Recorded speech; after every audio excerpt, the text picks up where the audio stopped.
very exciting to see most cameras on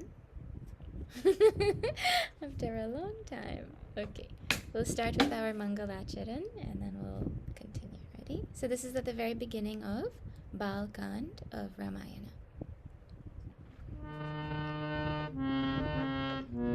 You can hear, right?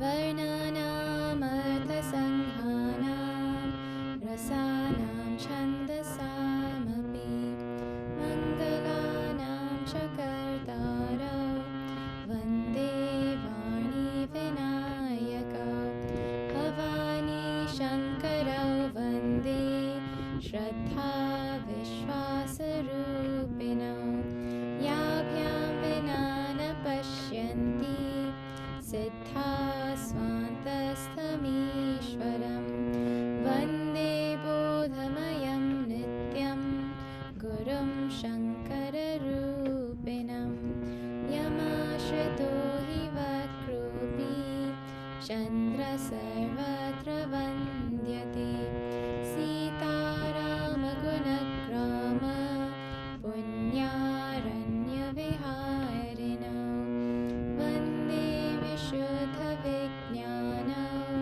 kavishvara kapishvara udbhava sthiti samhara karinim kleshaharinim sarvashreyaskarim sitam natoham ramavallabham yanmaya vashavarti vishwamakhilam brahmadi devasuraha yat satvadam rishaiva bhati sakalam rajo yatha hiramaha yat padaplavamekhameva hi bhavam bodhe sthitirshavatam vandeham tamasheshakaranaparam ramakhyamisham harim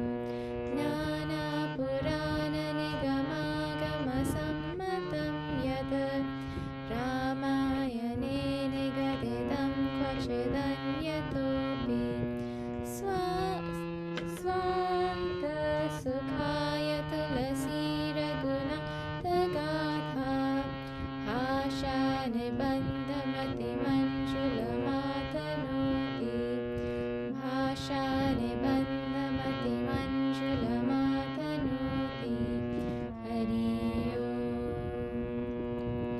Jo sumirat siddhi hoi gananayaka karivar badana karo anugraha soi bodhirasi subhaguna sadana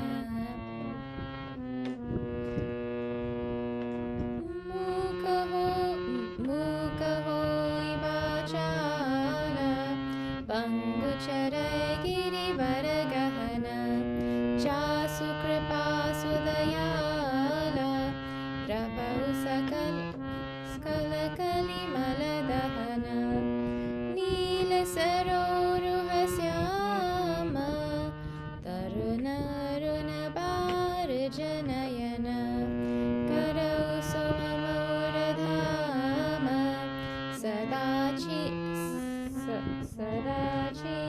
sagara sayana kunda inda samadeha umaramana karunayana jahi dina paraneha karau kripa mardanamayana bandha gurapada kanja kripa sindhu nararupa hari mahamohatama punja jasu bachana ravi kara nikara jasu bachana ravi kara nikara siyavar Ramachandra ki jai.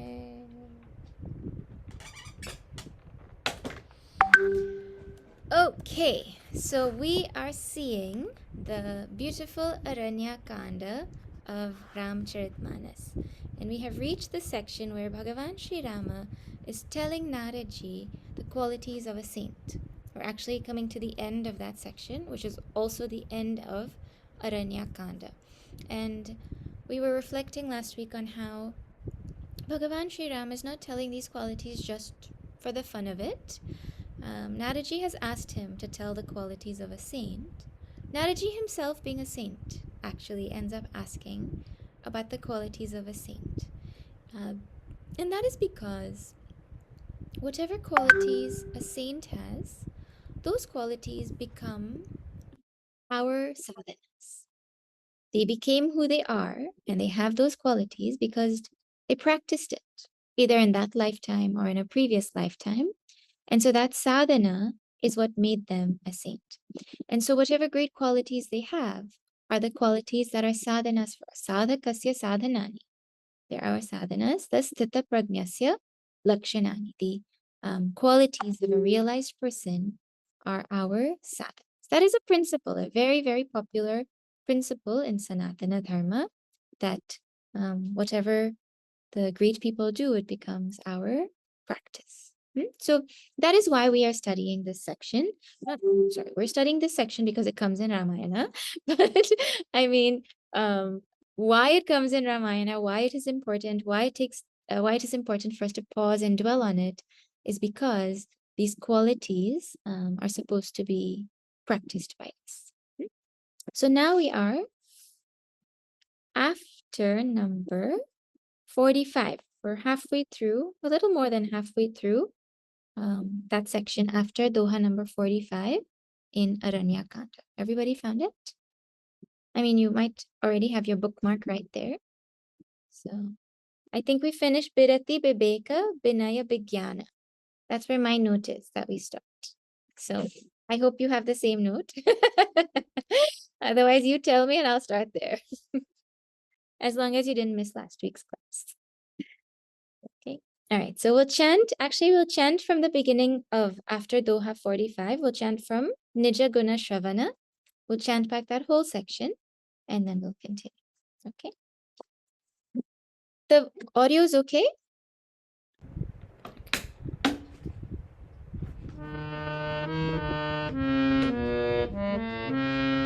Nija Guna Shravana Sunata Sakuchahi Paraguna Sunata Adhika Harashahi Samasitala Nahi Tyagahi Niti Sarala Subhau Sabahi Sanapriti Japatapa Vratadama Sanjamanema Guru Govinda Viprapada Prema Shraddha Chama Maya Tridaya Mudita Mama Pada Pritiya Maya Birati Viveka Vinaya Vikyana Bodha Jatharata Veda Purana Dambamana Madhakarahina Kahu Hulina Dehi Kumara Kapahu Kavahi Sunahi Sada Mama Lila Heturahita Parahita Rata Sila Muni Sunu Sadhuna Ke Guna Jete Kahina Sakahi Sarata Shruti Te Shri Ram Jaya Ram Jaya Jaya Rama Shri Ram Jaya Ram Jaya Jaya Ram Shri Ram Jaya Ram Jaya Jaya Rama Shri Ram Jaya Ram Jaya Jaya Rama.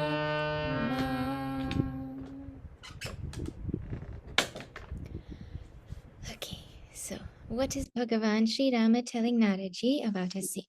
We saw, now we're at the section starting with Bodha Jatarata Veda Purana. His knowledge, Jatarata, is as is to be understood. Means he has the right understanding.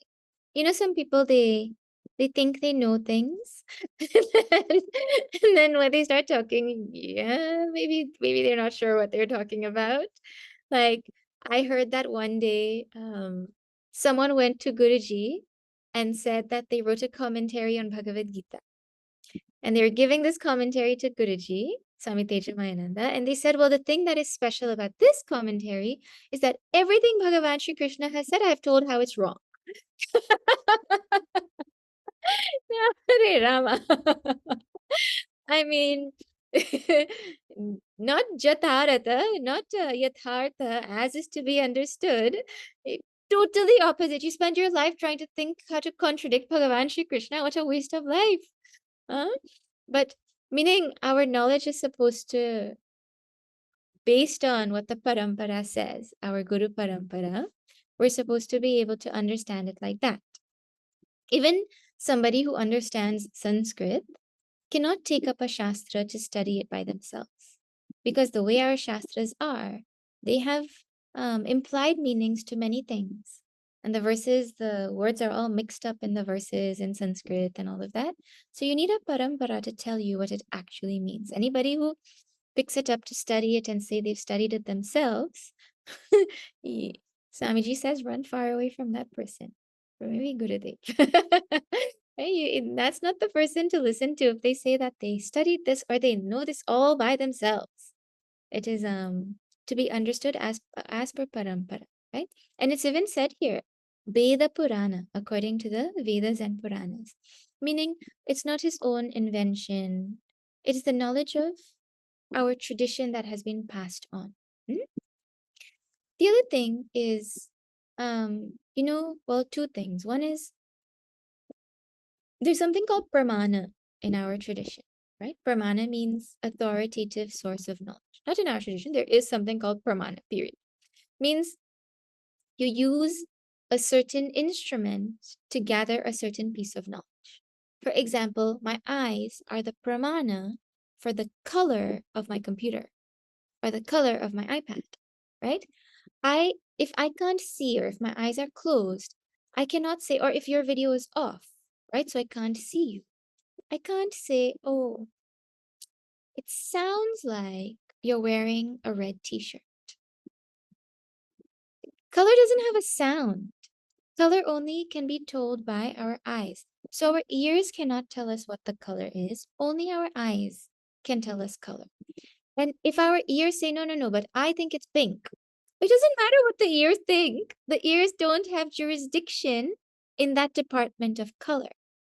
In the exact same way, the pramana or the authority when it comes to dharma and when it comes to Brahman or the reality or God, these two things, the pramana for these two is the Vedas, meaning science cannot tell us about God or consciousness. It can try, it can show logically how what the Vedas are saying and all of that, but the authority for what is dharma, meaning what is right and wrong, what is my duty, all of that, and the authority for what the reality of this universe is, that pramana is the Vedas. That is why the Vedas are considered our sixth sense, not the sixth sense like as in the English sense, as in just like we have eyes and ears and nose and mouth and skin and all, we means we experience the world through our five senses. Well, this piece of dharma and Brahman is only gotten through the Vedas. And so if someone says they figured it out themselves, well, if you didn't use the Vedas, that's like my ears saying it sounds pink. That literally exactly like that. If someone says they figured it out for themselves or by society also. Because society, if society is not using the Vedas as pramana, then society doesn't have the authority to talk about, right? It all boils down to what is the authoritative source of knowledge, right? So they're using the right praman.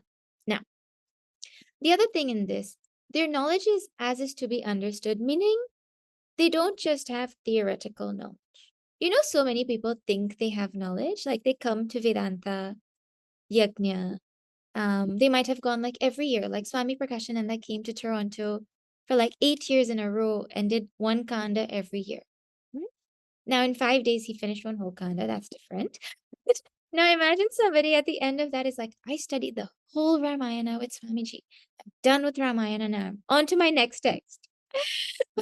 Well, I mean, you think you know. even if you studied every single word with Swamiji one time, I mean, you can say you know it, but the experience that we have, the theoretical knowledge is one thing and experience is another. We were talking about experience last week, right?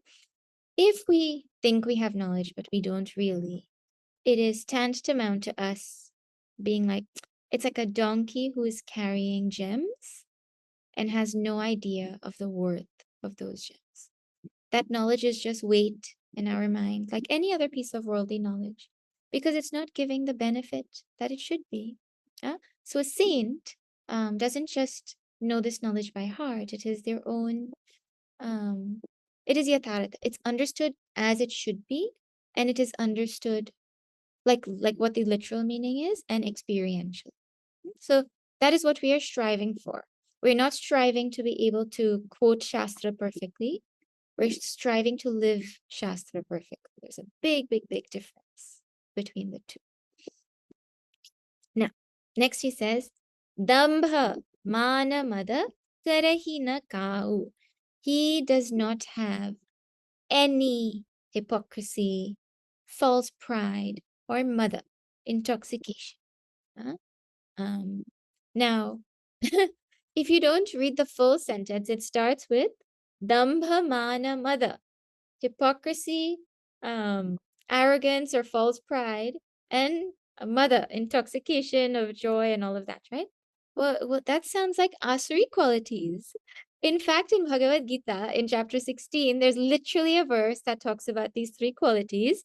Dambo, Darpo, Bhimanascha. Like it's exactly these three qualities Bhagavan Sri Krishna quotes when he's telling who's an asura. It means what are asuri qualities? Sorry, what are asuri qualities? You have to finish the sentence. What? Saints have damba? No, no, no.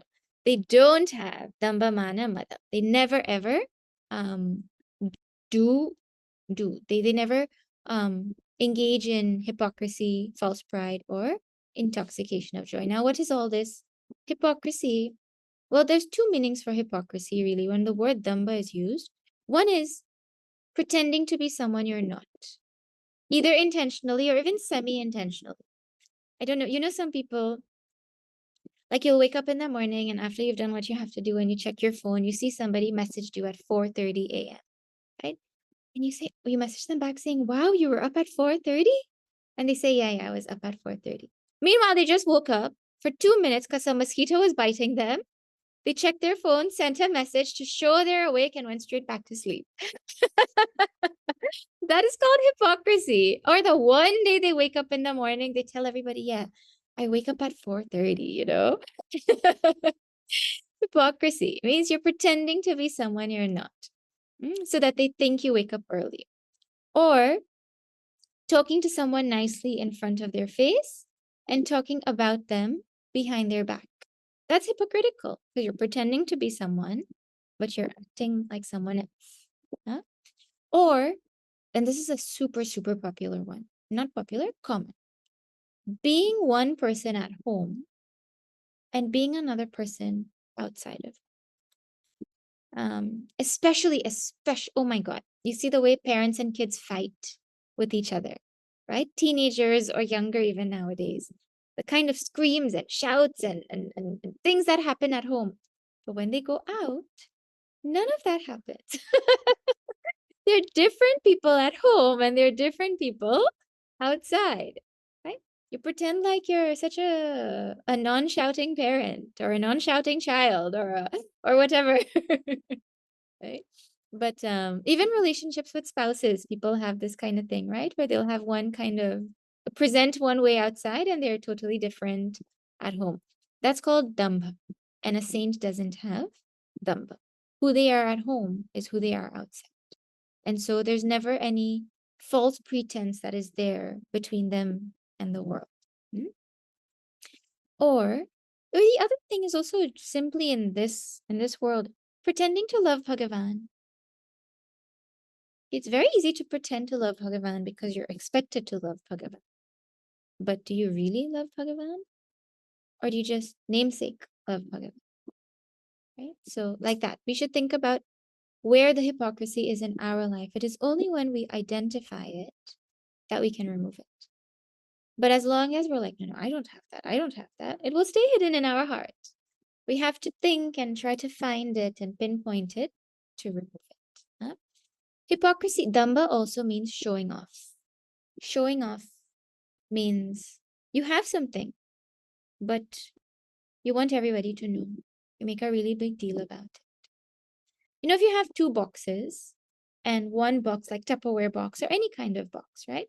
You have two boxes and one is filled with gems or marbles or whatever, with like a handful of them. And so there's a few in this box. And the other box is filled to the brim with these marbles. So one has like 5 marbles and one has like 25 marbles. Fill to the brim. You can't fit any. When you shake the two, which one is going to make noise? The empty one or the full one? Well, the person who makes noise is usually the one who has just a little bit of things to make noise with. Meaning someone who is really full of knowledge and full of humility and full of understanding, they don't go around boasting about it. So it is the ones who don't have a lot to say that want people to think they have a lot to say. You have to watch fear. See, this is not to judge other people. It's so easy to think about others. It's to look at ourselves. Do I do this? Do I know a little and then want to talk a lot about it, or what, right? Yeah. Like at one point I was doing some gardening, and I don't know if you know the zucchini flower. It's a really big, beautiful yellow flower. So this big, huge zucchini flower, and then the zucchini comes like this size, right? And then you pick it. And then that year we grew watermelons also. And I hadn't seen watermelons grow before that.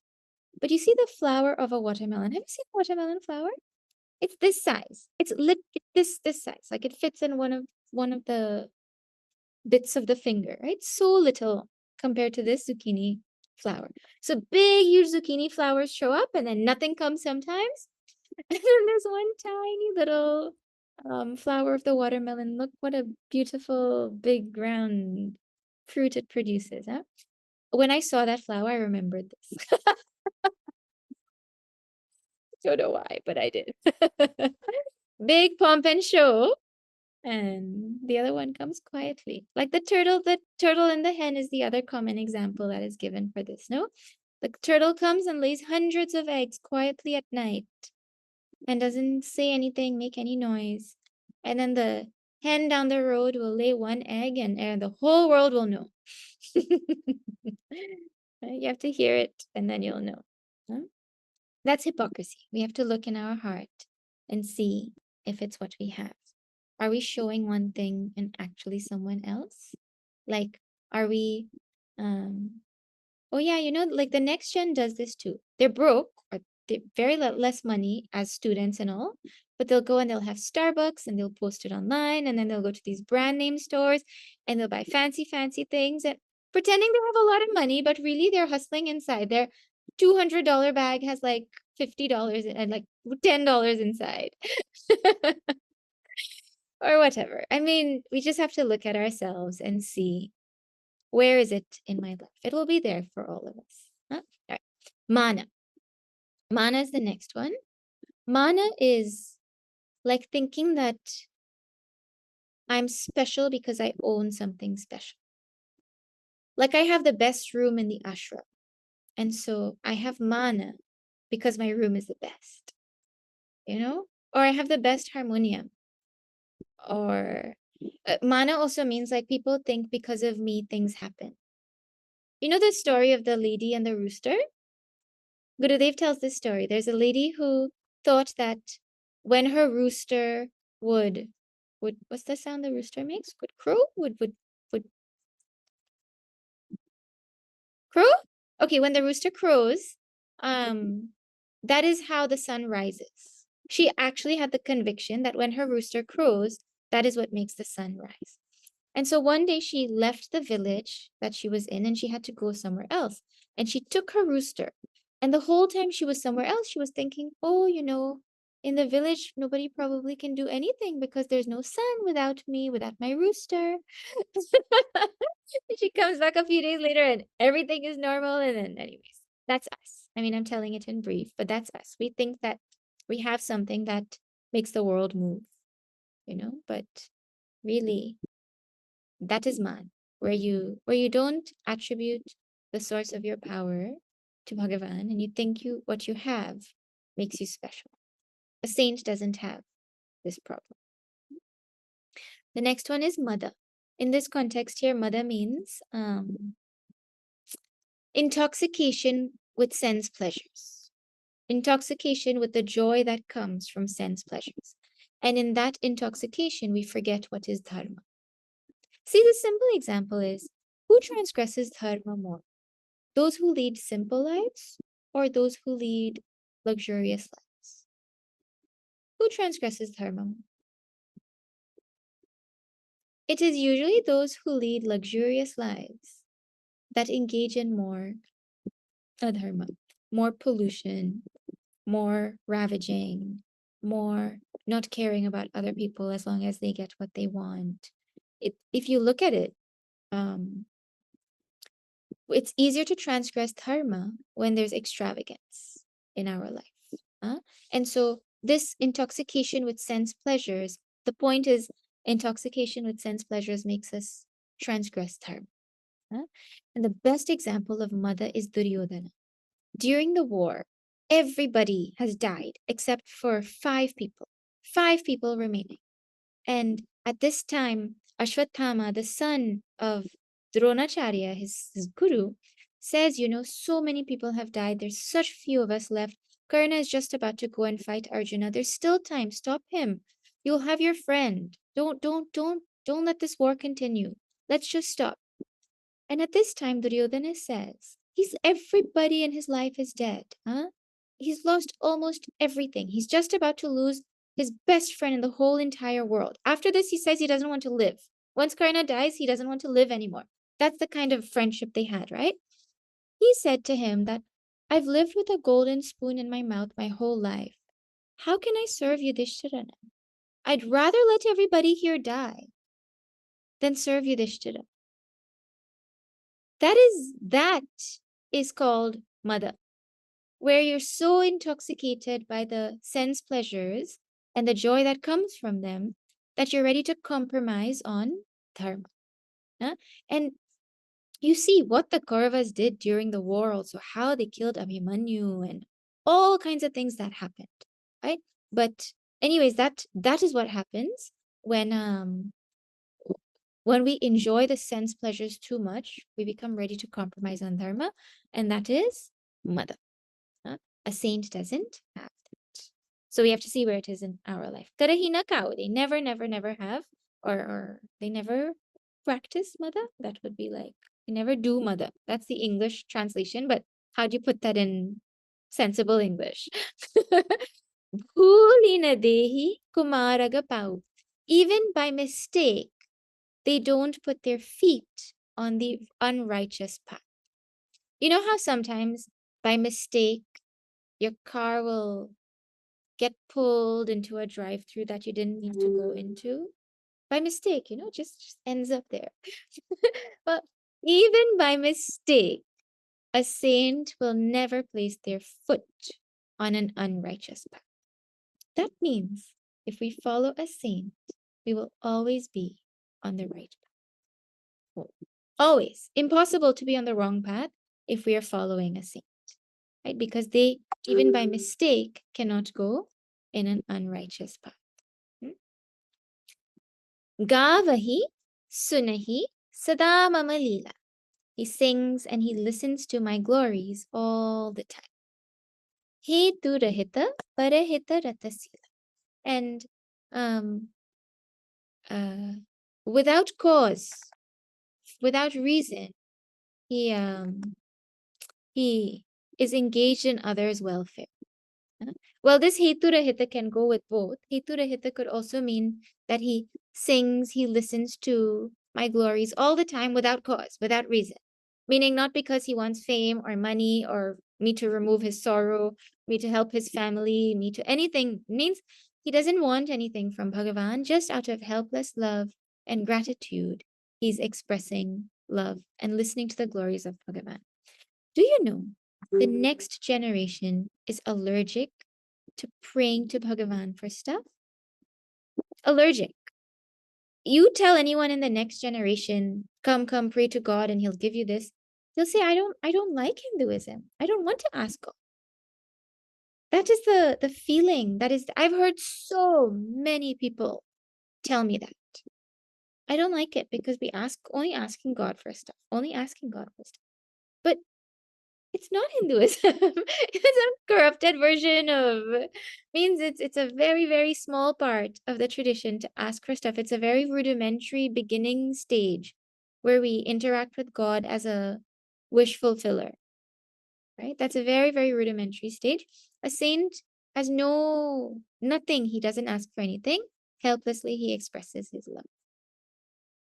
Parahita Rata. Parahita Rata, in the welfare of others, he's always engaged. Now Sila, and Sila means it's his very nature to do that. We help other people. Well, we help other people because we know we're going to get something in return.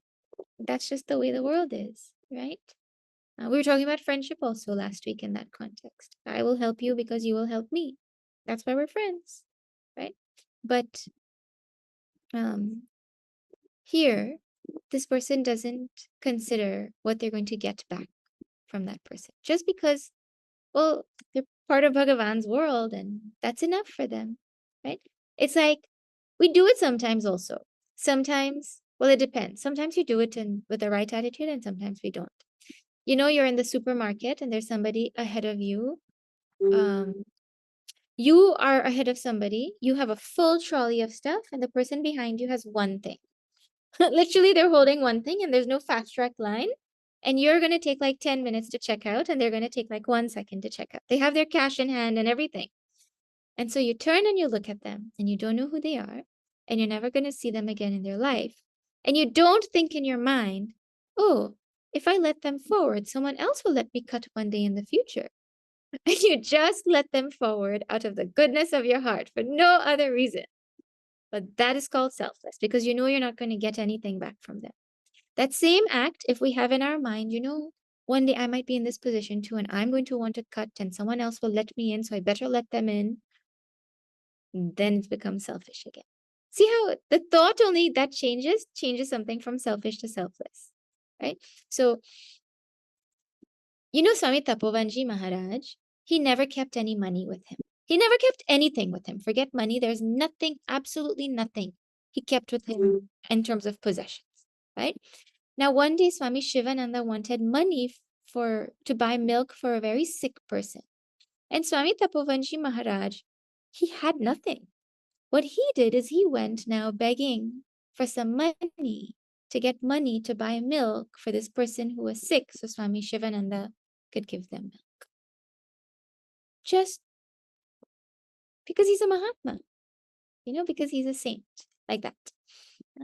This selfishness is a Durgana that brings us so much sorrow in our life. You know, at the beginning of this Kanda, when Jayant goes to peck Sitaji's foot, you remember that story? He goes and he pecks Sitaji's foot, and then he gets punished by Bhagavan Ram. The Brahmastra comes behind him.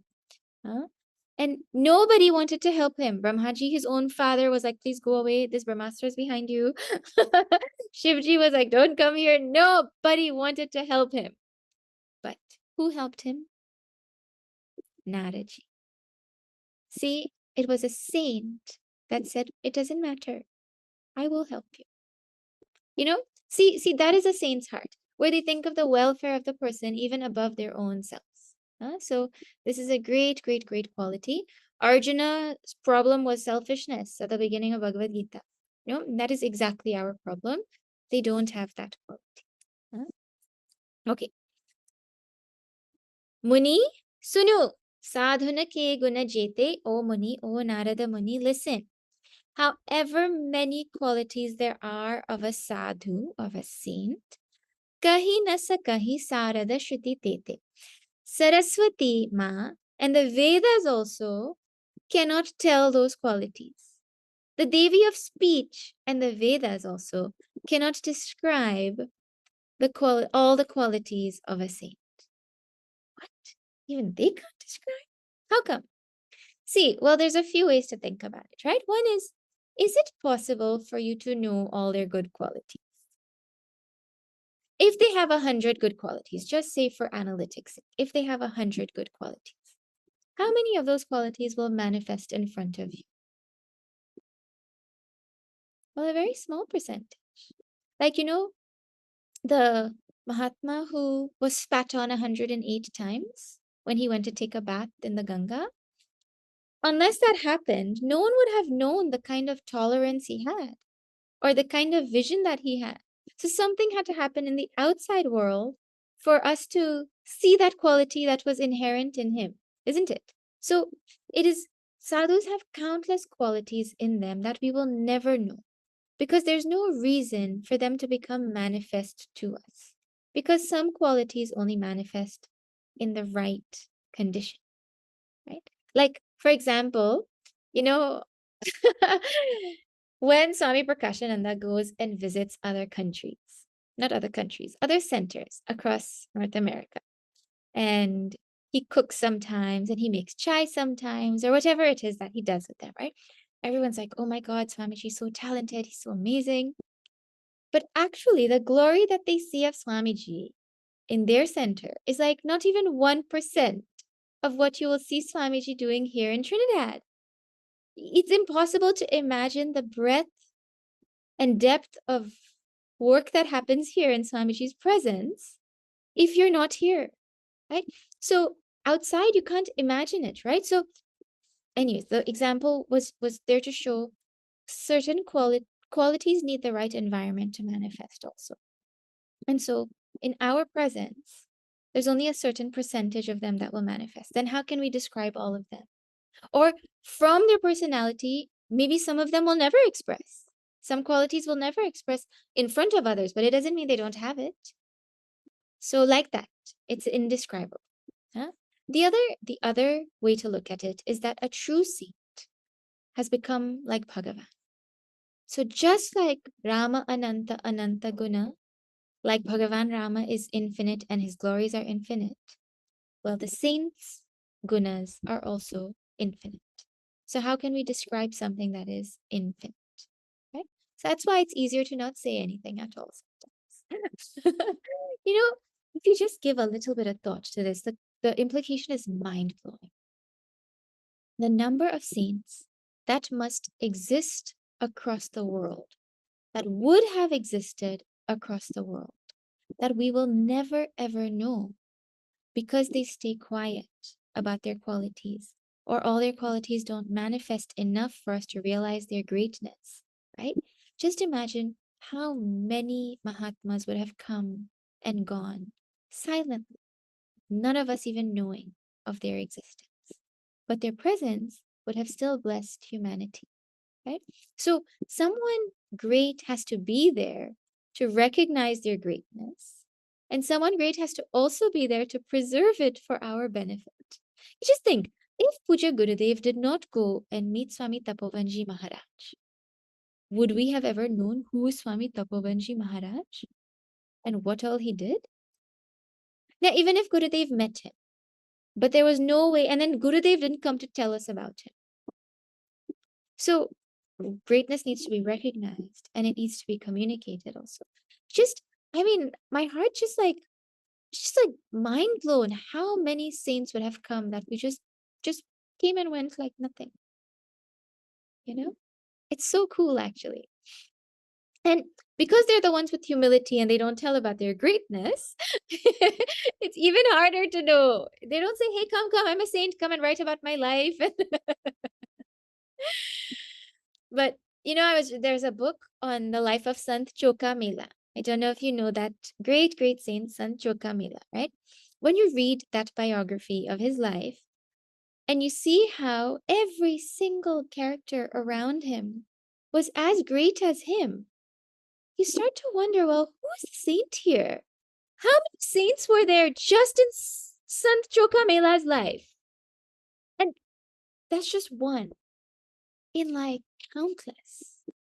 So like that, you start to think, and you're like, you know what? I'm just so grateful for the ones that are in my life, whose life I know about, who can inspire me.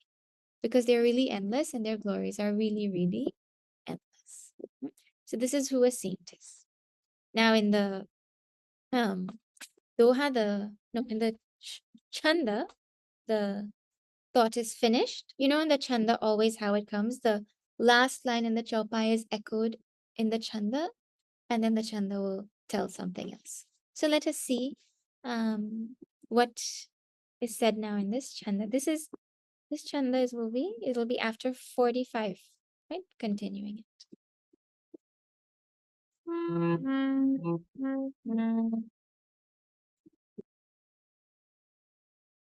Kahi sakana sa kahi sakana sa rada se shana rada sunata bali pankaj gahi asadi nabatu kripa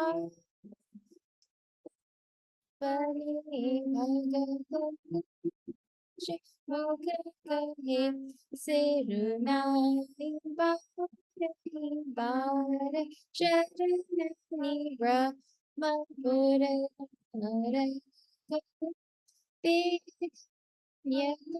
Sita Asabin Aiji Rangi. And we'll chant the Doha also. Rava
Kahi sakana sarada sesha Nārada.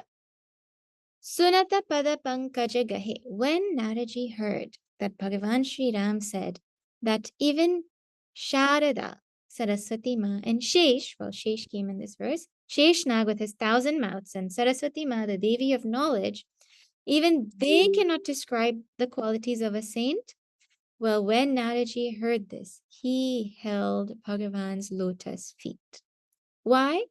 Asa Deena Bandhu Kripal Apane Bhagata Guna Nija Mukha Kahe. Such a compassionate Deena Bandhu Kripal, this Bhagavan who is a compassionate friend to the helpless. Apane Bhagata Guna, his own bhakta's qualities. Nija Mukha, with his own mouth. Kahe, he has told. He has gone out of his way to do what is impossible. So now Naraji is moved by the love that Bhagavan has for saints. And actually, if you see, Bhagavan is telling the qualities of a saint out of his love for a saint in the first place. See how we are blessed by these qualities, by hearing these qualities, because a saint went and asked without thinking, what will people say if I, as a saint, ask to know what the qualities of a saint are? Shouldn't I know? So, because of that question, we are blessed. But he's moved by the love that Bhagavan has for saints. And we see again and again saints glorified in this Ramcharitmanas. Bhagavan, the people of Lanka even, they say when Hanumanji goes to Lanka and he sets fire to Lanka, after that Samvāda with Ravana, the Lanka Vasis, the people who live in Lanka, they say, Sadhu avagya Karaphalu aisa, Jarai nagara anatha kara jaisa.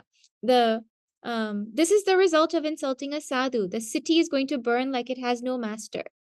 Who is saying this? People of Lanka also.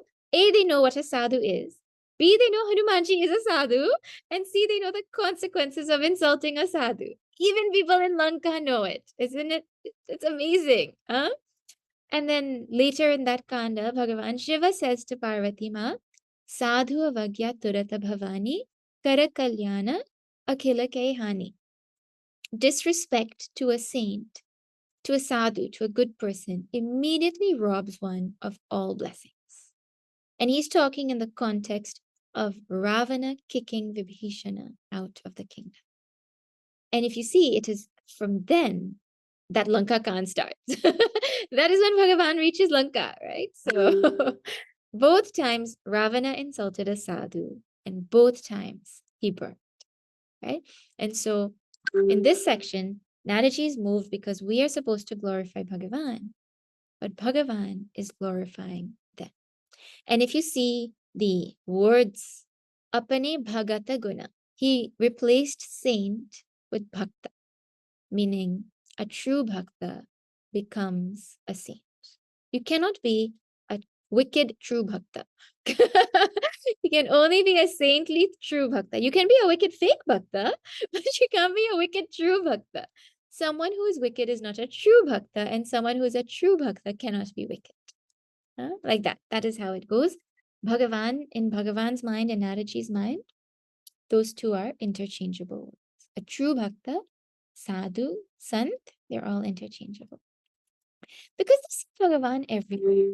And because they see Bhagavan everywhere, they treat the world like they would treat themselves. You tell me, do you have compassion for yourself? If you make a mistake, oh yeah, it's okay, next time it won't happen. Immediately you tell your mind, right? Do you have understanding for yourself? If you woke up late, oh yeah, of course. Do you not want to cause pain to yourself? I will do anything to avoid pain to myself. Huh? I will do whatever I need to postpone pain to myself also. I'll not exercise now. Forget about later. Now no pain. Do you not feel joy when you do well in something? Now all the feelings we have for ourselves, these feelings a saint has for everybody in the world. How will they not be a great bhakta? They see Bhagavan everywhere. And so they treat everybody like Bhagavan or like themselves. You can say it however, right? And we remember these qualities now because they become our sadhans. So this section is finished. You all please choose one. One even is enough. Or two or three. You can choose however many you want. But if you want to choose even just one, even one is enough to change our lives. Right? You choose one and you hold on to it.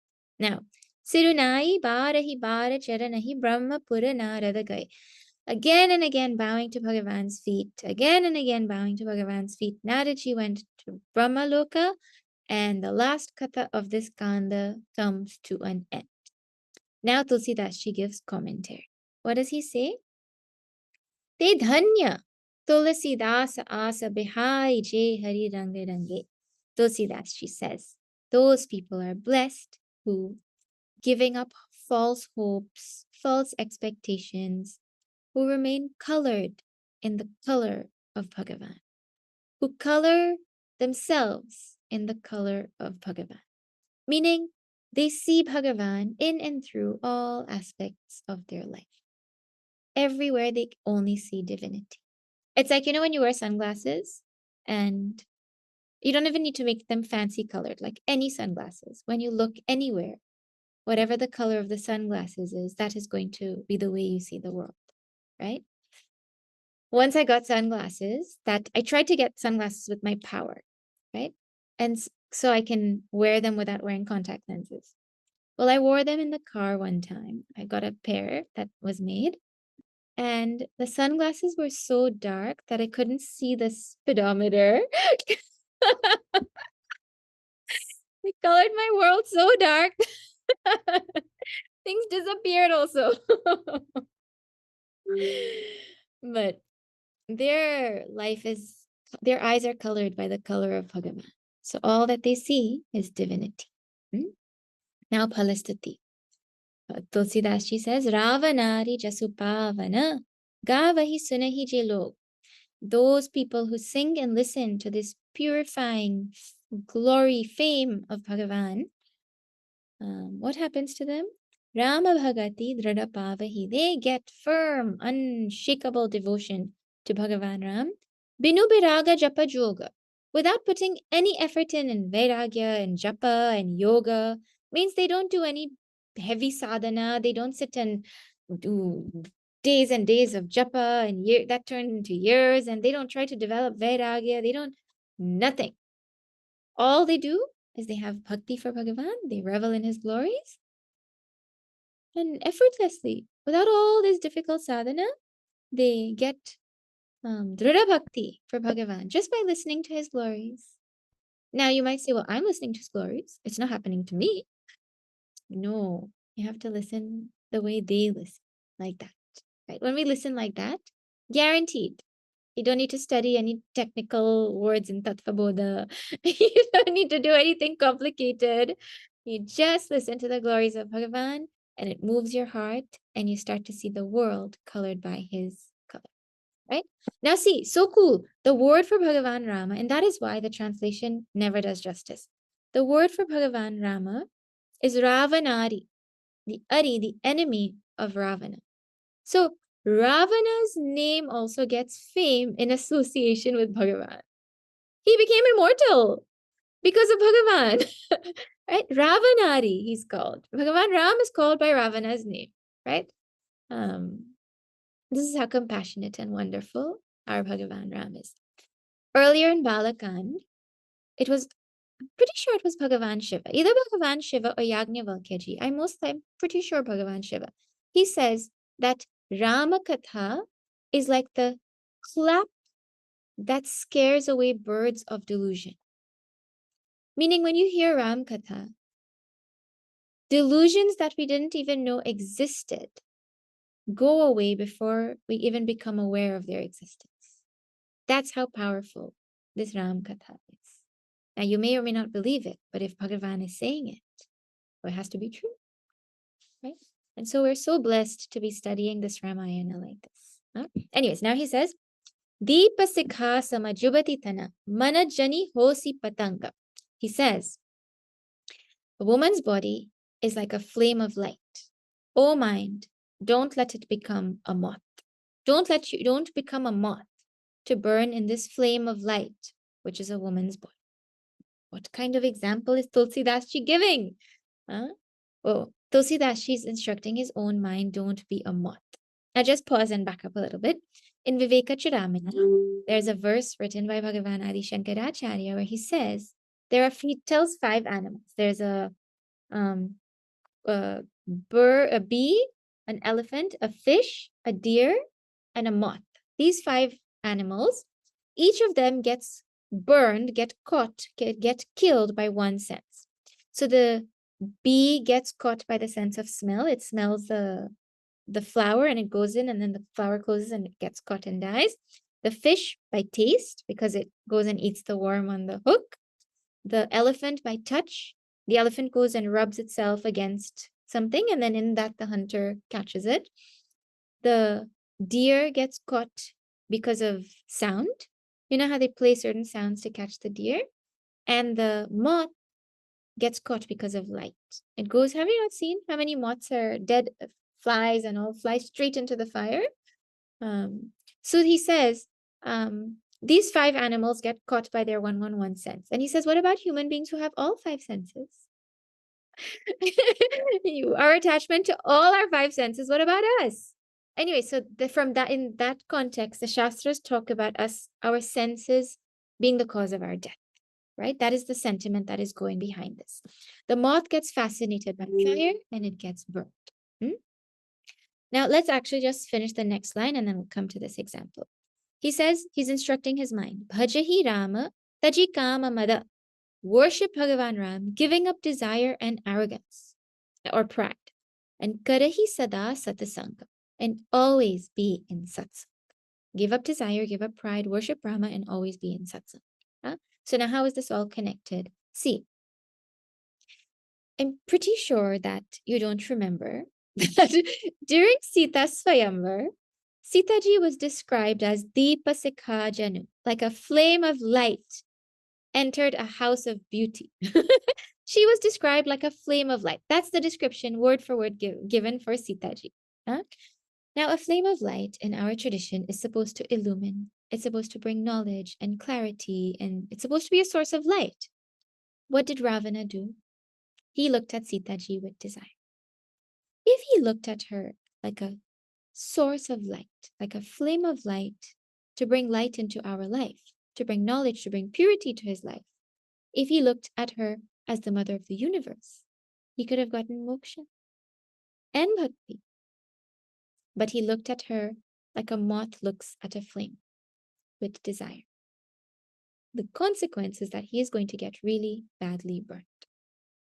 And so Tulsidasji is saying, oh mind, don't look at women as some object of enjoyment. Women are supposed to be worshipped, actually. And this is, Tulsidasji has his own history also with his wife, right, in this context. But everyone should substitute for their gender appropriately, but you can also extend it a little to all sense enjoyment. If we look at this world as a field of enjoyment, we are bound to get burnt. If we look at it as an expression of Bhagavan, well, our world is colored by Bhagavan then. So the same world which had the capacity to burn us, it now has the capacity to remind us of Bhagavan, to be in Bhagavan's presence at all times. So that's how this metaphor comes, with the instruction to always worship Bhagavan and always remain in satsang.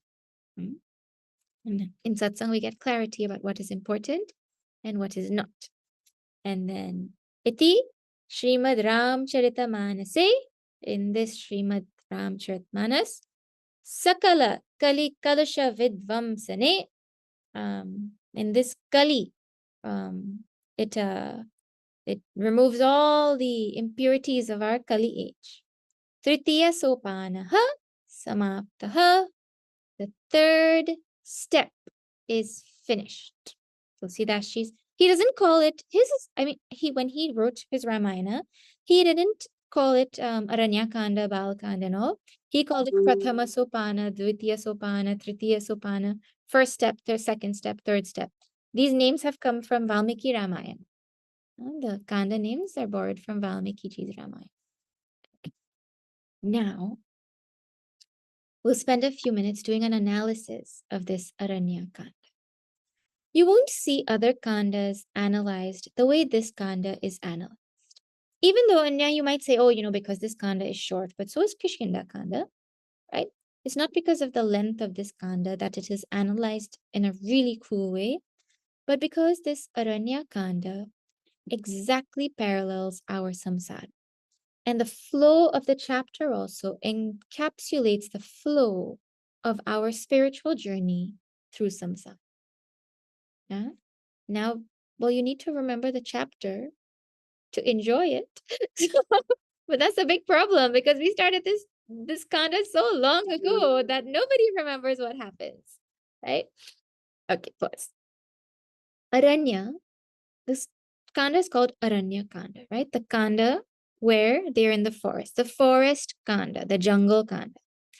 Our world is also described as Moha Bipina, a forest of delusion. That's the first thing. And everything that we need to navigate this forest of delusion is in this kanda. Is it not true that the forest is filled with positive and negative things? It's a space for quiet reflection. It's also filled with scary wild animals that could eat you up at any time. Positive and negative. How many Rakshasas they met also on the way? Is it not true that in the forest there's opportunity for sattva, rajas, and tamas? You'll find all three. Is it not true that things will be unexpected in the forest? You can never predict what is going to happen. Like that. If you think about it, a forest mimics our experiences in life. Now see, how this chapter goes. I'm going to try and do a very fast recap of the key things that happened. Bhagavan Sri Rama and Sitaji were living very happily in the beginning of this chapter, when it started. Living very happily. Bhagavan Sri Rama is making decorations for Sitaji and all of that, right? Then Jayant comes. Jayant is Asant. That's another, Jayant the Asant, the non-saint. He comes and you saw how that whole that whole story unfolded and everything, right? Then after the Jayanta Prasanga, they left there and they went and they walked and they met Atri Rishi. Atri Rishi, he had satsang with Atri Rishi, and Sita ji met Anusuyaji. At that time, Anusuyaji gave her Nari Dharma, the dharma, the duties of a wife or of a woman. Then they went a little forward and they met a Rakshasa called Virada, who was killed in like 1 second. Then they went again and they met Sharabanga Rishi. Then Bhagavan Sri Rama took a vow to kill all Rakshasas. Then again they went ahead and they met Sutikshna. Then they reached Dandakaranya. I hope all these names are sounding a little familiar. If not, just say saint after saint, Rakshasa after Rakshasa in your head, right? They met saint after saint, Rakshasa after Rakshasa, like that. At the Dandakaranya, then they went to Panchavati. Then at that time, Bhagavan Sri Ram gave Lakshmana Gita, and not Lakshmana Gita, Ram Gita to Lakshmanji. Then Shurpanaka came. Then Karadushana came. Then Ravana came with Marich. And then Maya Sita came, means Bhagavan Sri Rama told Sitaji, now time to do Manava Leela. You please go into this fire. And Maya Sita came out. And then Ravana came and kidnapped Sitaji. And then Jatayu died. And then Bhagavan Sri Rama played the role of a miserable jiva. And then he killed Kabanda on the way after that, looking for Sitaji. And then he met Shabari. He gave Navada Bhakti. He met Naraji and he gave Santa Lakshana. So it starts with Jayant and it ends with Sant. It starts with Asant. It ends with Sant. It's our journey from being an Asant to being a Sant. From being like Jayant, doubting the power of Bhagavan, to being a saint who has the color of Bhagavan in his life. So now we've seen who is a saint, and a saint is an abode of joy and goodness and all of that, right? They have jnana, bhakti, everything they have, right? Karma, jnana, bhakti, vairagya, all the great qualities they have, right? Now, see our lives. Right now, we are not abodes of joy and goodness, correct? Are you? The abode of joy. Whenever anyone is looking for joy, they come looking for me. When they're looking for joy, they look to run away from me. So where I am right now, see, now we'll all be on different spectrums of this between asant and sant, right? But if you're in this class, you're not in the sant side yet. You're on the journey. We're all on the journey, right? And so the journey to get there, see how it goes. First thing is, from Asant now, he meets Atri Rishi. Means he goes and has satsang. The first thing we do is satsang. Binu satsanga, vivekana hoy. Without satsang, no clarity. And what is the first thing that we get clarity on in satsang? The first thing that we get clarity on in satsang is reflected in this skanda also. Sitaji's dialogue with Anasuyaji on Nari Dharma. What? So everyone has to get clarity on the duties of a wife? Everyone has to get clarity on their dharma. Sitaji was Nari, so she got Nari Dharma. But everyone has to get clarity first in satsang about our own dharma. Based on our stage in life, based on who we are, based on our vasanas, based on our talents, we will all have certain dharma that we have. First thing to get clarity on that comes through satsang is dharma. So we have satsang, we get clarity about our duty. Then he meets Virada Rakshasa and he kills him right away. That is symbolic about how, even when we go to satsang, even when we're doing dharma, Rakshasi thoughts will come. Rakshasi vrittis will come. Huh? And so when they come, with Bhagavan's help, we are supposed to try to remove them right away. We're not even saying, oh, but why is this thought coming? I shouldn't be having this thought, but I'm trying so hard. That is you not removing the thought. That is you letting the thought stay.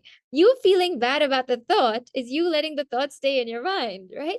So when the thought comes, we're supposed to use Bhagavan's help and try to remove it, not say, why is it here? It's going to be there. Look, Rakshasas keep coming, right? So when these Rakshasi thoughts come, we try to remove them. Then you see more Satsanga means it's not a one-time thing. Repeated process of Satsanga, repeated process of trying to remove negativities, repeated process of engaging in Satsang. And then Bhagavan takes a vow to remove all Rakshasas, reminding us we have to take a vow to remove all low tendencies and false values within and without us. That vow to remove Rakshasas is a vow to remove Rakshasas from inside us and from outside us. Huh? Then he goes to Dandakaranya. Dandakaranya is the forest where it was cursed, so no life could be there. I don't know if you remember that part. It was a cursed forest. And when Bhagavan Rama went there, the curse was lifted. And then all the life and everything came back. And those who have been in satsang and who have been doing sadhana, you'll realize that on this process, we discover deep, scary parts of our personality that we can't believe even exist in us. Gloomy, dreary, all kind of things come out. The kashayam, it's called in our spiritual journey, like toxins come out, right? But in the presence of Bhagavan, even those will transform. Now, even the negative things that come out of us on this journey. Then he goes to Panchavati. Panchavati is a symbol of Shraddha. We saw Panchavati, the 5 trees. Not that Panchavati literally has 5 trees. It represents the 5 pillars of Shraddha we're supposed to have. And we talked about Shraddha already last week, I think, no? Shraddha in Vedas, Shraddha in Guru, Shraddha in Bhagavan or Brahman, Shraddha in ourselves. And the 5th one that's added is Shraddha in our sadhana. That it will definitely, if I am doing japa, it will definitely bring purity of mind. If I'm doing selfless karma with the right attitude, it will definitely bring what is needed for me to get moksha. Huh?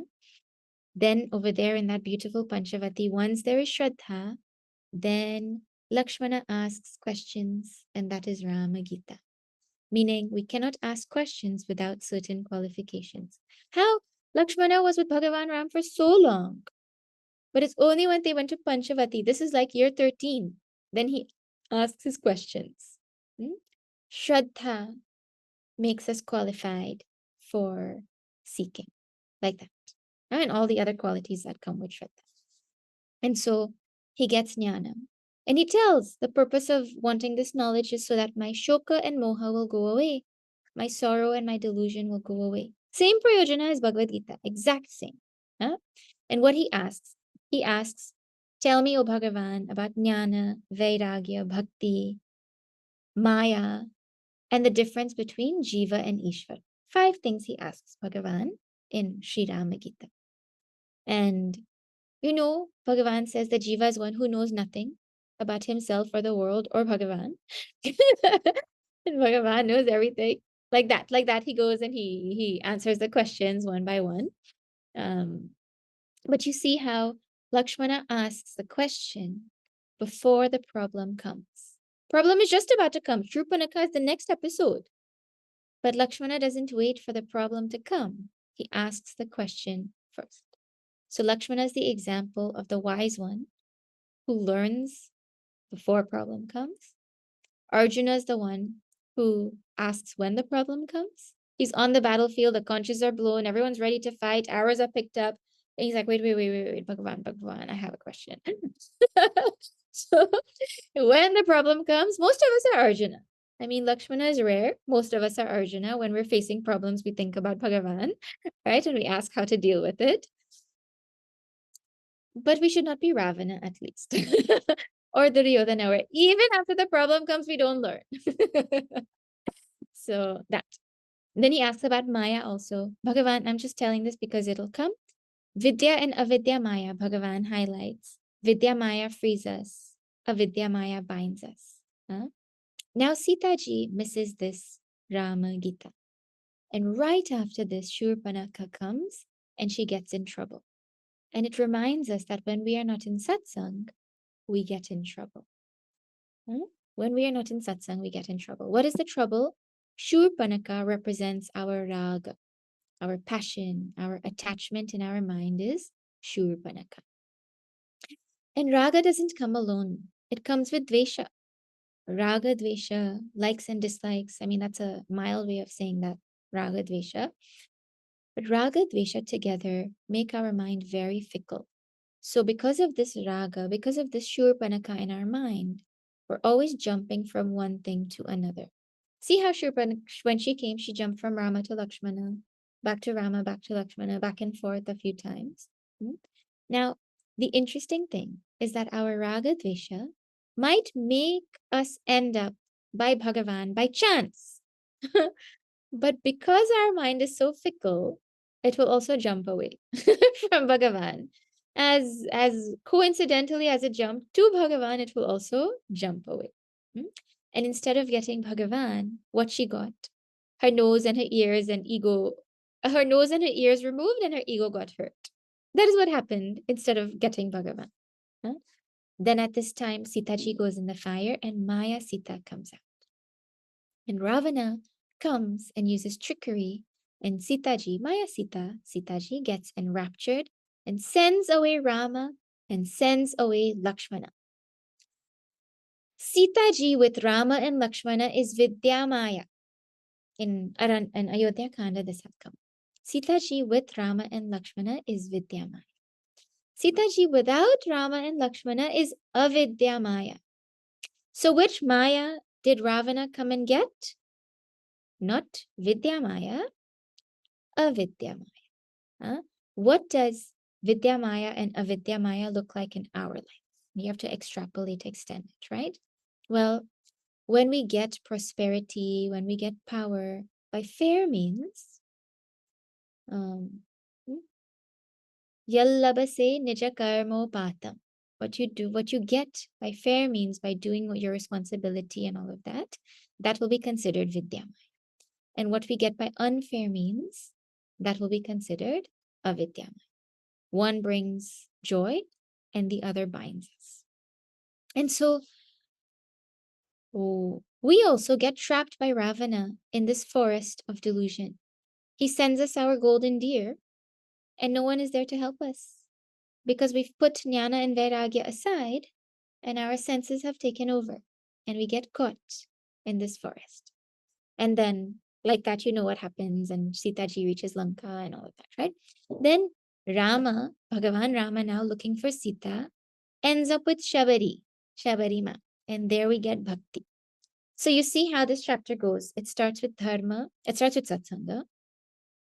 You have dharma, then jnana through Lakshman Gita, and then bhakti with Shabari. So all three, dharma, jnana, bhakti. And then Bhagavan tells the glory even of bhakti to Nārada. So Stutiya Bhakti is also done at the end. Then with all of this jnana, dharma, jnana, bhakti, what am I supposed to do? Well, Santa Lakshana is given, the indicators of a saint. And so with all of this, I am supposed to transform into a saint. And in and through all of this, Ishvara Dharma also comes out. What is Ishvara Dharma? Well, he destroys all Rakshasas and he took Manava Leela to help the Devatas, and Brahmastra, he made a little blade of grass become Brahmastra. And so we see, he tells Jatayu, I can give you back your life, and he gives him Rupya Mukti, I think he gives him his form. So you see Ishvara Dharma also coming out in this. You see Bhagavan Ram as Ishvara in this Kanda as well. And so this is the summary of Aranya Kanda. This is its trajectory in our own life. Our life is like a forest, unpredictable, full of positive and negative. It will give us the happiest times of our life and the worst times of our life. Look at Sitaji. Would she not say some of the happiest times of her life were in the forest with Bhagavan Ram? At the same time, would she not say some of her worst times in her life were there too, when Ravana came and she was separated from Bhagavan Ram? So the best times of our life and the worst times of our life will be there. And to come out of this forest, we start off as asan, normal people, and we end up as sun, right? We're supposed to end up as sun. So we'll find ourselves in the middle of this Dvandva samsara, and the forest will stay as it is, but we have to change ourselves with dharma, jnana, bhakti. We have to resolve to move the Rakshasas in our personality. And it's not a one-time thing, it's a continuous thing. Continuous thing. So we make ourselves fit, we get jnana, we get bhakti, we evolve into a saint, and with that, Aranyakanda comes to an end. Is that not the coolest thing ever? Someone can study this chapter, this kanda, just on its own, and it will be beautiful as it is. Listening to it itself brings bhakti into our heart. Undeniably, like you cannot study Aranyakanda and not have more love for Bhagavan, you know? So you'll study it, you'll have love, you'll have everything, all the greatness of listening to Ramayana. But then, when you analyze it, it's like this different, what? Kind of feeling that how is it that Tulsidasji's capacity to communicate so much in such little space is just mind-blowing. You know, now if you don't like this extra deep analysis and you're like, I just like the story, then stick to the story, no problem. But this is a fascinating way to think about our life also for those who it's something great to do vichara on. So we can go on thinking. Anyways, next Wednesday we will start Kishkinda Kanda. Kishkinda Kanda is the great, well, it's the Kanda where Bhagavan spends time in Kishkinda. It is the Kanda where Hanumanji shows up too. So we'll get to meet Hanumanji very, very soon. Schedule-wise, so next week we have class. And then for 2 weeks, I can't have class. So 2 weeks we'll pause. And then I think 19th of November again we'll resume. And hopefully by then we'll be ready to meet Hanumanji. Huh? So next week, Mangal Acharan of Kishkinda Kand will start. Okay. If you know anyone who wants to study Ramayana but has this like, I want to start from the beginning attitude, you know, oh, we're at the beginning of a kanda. It's a good time to start for those who want to start at a beginning, right? We do that all the time. We're like, oh, you know, I should start japa. Today's Saturday. Okay, I'll start on Monday. And then Monday comes and then you don't start and you're like, well, today's the 29th. I'll start on the 1st. Like that. We try to find a auspicious start, right? But the best time is now. Okay, I will do closing prayer and then I will open if anyone wants to share anything. Okay. Om Purnamada Purnamidam Purnat Purnamudachyate Purnasya Purnamadaya Purnameva Vashishyate. Om Shanti Shanti Shanti. Harihi Om Shri Gurubhyo Namaha. Harihi Om. Siyavar Ramchandra की जय. श्री सद्गुरुनाथ महाराज की जय. हर हर नमः पार्वती पतये. हर हर महादेव.